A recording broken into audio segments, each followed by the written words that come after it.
Whoa! What's up, world? You already know who it is. It's your boy Ryan from the Alliance of Magicians here, and I'm back with the spooktacular Week 7 recap video. We're officially more than halfway through the season. It's crazy. Time flies by.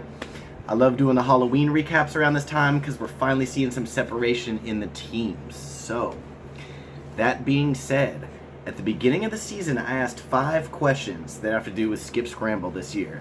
And now that we're halfway done, I think it's time to reflect on those questions and see where the league's at. So, the first question on everyone's mind at the beginning of the season, can Doug win again? And somehow, after going 0-2, Doug has been smashing it and is currently in second place with a 5-2 record.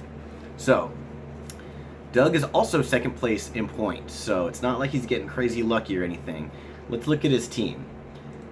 Looks like he had the steal of the draft with Zeke. Zeke's just killing it. He also has McCoy, so you get your strong running back core there.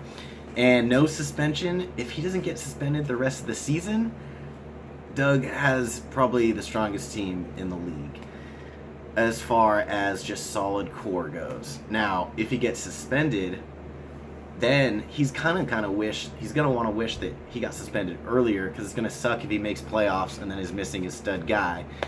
That being said, though, we're gonna watch his team. His wide receivers are a little bit weak. Thielen might take a hit if Diggs comes back.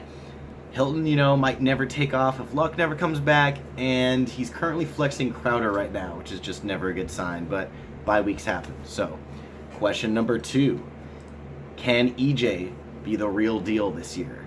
And if you look at the rankings, absolutely. EJ's been dominant this entire season in skips. He's 6-1. He's been in first place the entire time. He has by far the most points. He has 100 points, almost 100 points on top of Doug, who's crushing everyone else. It's not even close. EJ's going to the playoffs. I'll be stunned if he doesn't get a first round bye. And his team is just crushing it. Even losing Aaron Rodgers, he was able to replace him with Tyrod Taylor. I think he's going to be fine. He's keeping just the Bell and Gurley running back core, just crushing it. You're seeing a pattern here that if you can get 2 strong running backs on your team in skips, you're going to do pretty good. I don't care who your wide receivers are.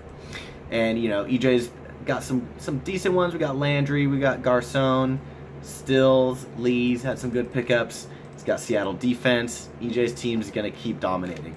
But, anything can happen. He loses one of those running backs. We've seen a lot of injuries this year. He might not be as strong. So, question number 3. Can Jill deal with losing DJ week 1? And so far, she's in 4th place, 4-3 record. I think she's doing okay. The question is, compared to the other big dogs, her points are a little lower. She's had really low points against, so that really helps you get to that winning record. But she's been doing it. I think Zach Ertz is her number 1 stud, her steal, just super consistent tight end. Other than that, boomer bust, Tyreek Hill, Doug Baldwin, they've been okay. If she plays somebody with, low points and one of those guys has low points that week, she can still get a win. Looking at her team going forward, I'm seeing a mixed playoff team, but doesn't really advance from there unless DJ comes back and starts crushing. There's a lot of question marks if that's going to be the case, though, with Arizona sucking and Adrian Peterson now. So we'll see what happens. Question number 4.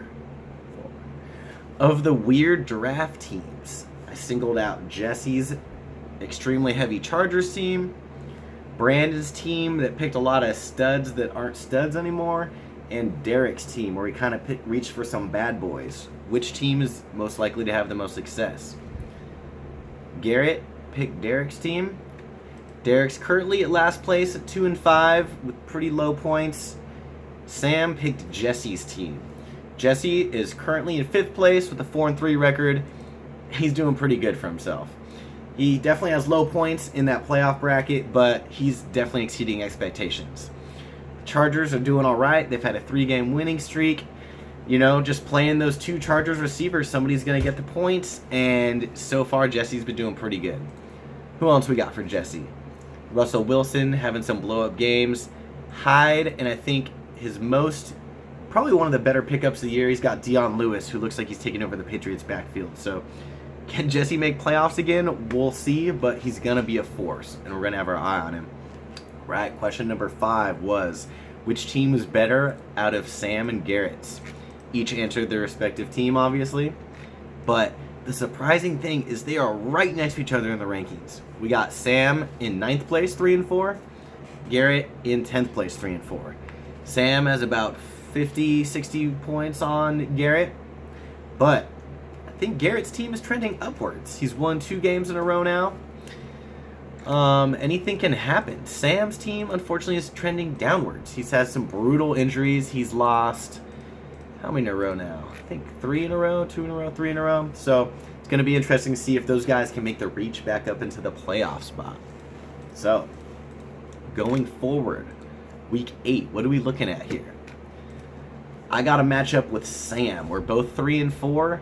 You got to get to 4 and 4 if you're going to make playoffs. 7-6 is kind of the lowest you can go to still make, and even then you have to have high points. So it's going to be a big matchup to watch.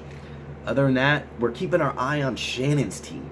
Shannon went on a crazy 4-game win streak, I think it was, and then was hit with not necessarily people on her team, but both her wide receivers had injuries to the quarterback, and they're going to take a hit all season for that. She put up a total stinker last week, only getting around 60 points, so she's going to have to bounce back from that. Gordon's going to need to bolt up big time. We'll see what happens.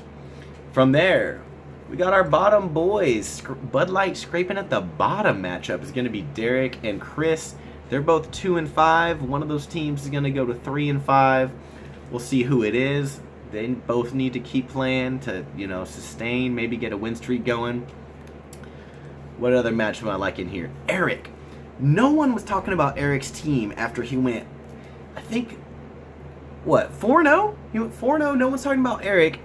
Suddenly, he's lost 3 games in a row. Oh, no, I got that wrong. He's lost 2 games in a row now. His team is trending downwards. He's had some injuries, some kind of bust. Like, is AJ Green doing okay? Yeah. He's hit or miss. He had a bad week last week.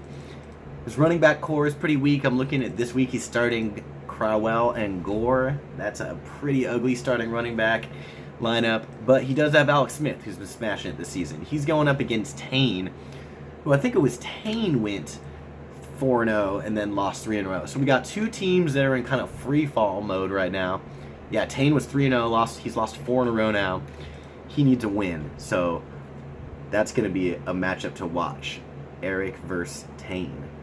Alright guys, thanks for watching.